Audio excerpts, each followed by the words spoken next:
आपण जे ऑपरेशन केले त्याच्यात त्यांचं जबड्याचा वरचा पार्ट म्हणजे टाळूचा पार्ट काढलेला आहे, तिथं हातावरती त्वचा घेऊन नवीन टाळू बनवलेला आहे.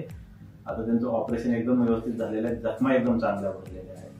परंतु ऑपरेशन जे केलेलं आहे त्याचा हा फायनल हिस्टोपॅथॉलॉजी रिपोर्ट जो आहे तो हा रिपोर्ट आहे. ओके, तर याच्यात जर बघितलं तर आपण काय काय बघतो, तर सगळ्या मार्जिन्स फ्री आहेत का. जर हे बघितलं anterior mucosal cut margin, posterior margin, medial, lateral, ह्या सगळ्या मार्जिन्स जर आपण बघितल्या तर 1.8 centimetre, 2.4, 2 centimetre, 1 centimetre means all margins are more than 1 centimetre. 5 millimetre पेक्षा जास्त मार्जिन असतील आपल्याला सफिशियंट असतात. तर आपण मुळासकट सगळा आजार काढलेला आहे.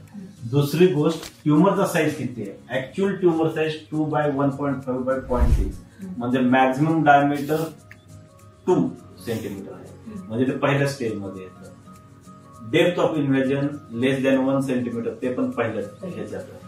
फक्त आपल्या ह्याच्यात काय झालेलं आहे की जो फायनल रिपोर्ट आहे, जे लिम्फ नोड आपण काढतो, 24 लिम्फ नोड काढले, त्यातल्या एका लिम्फ नोड मध्ये आजार पॉझिटिव्ह आहे, म्हणजे हा N1 डिसीज झाला.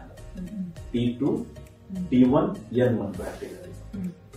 T2 त्याने T2 केलेला आहे 2 सेंटीमीटर. तर T2 N1 डिसीज होतोय.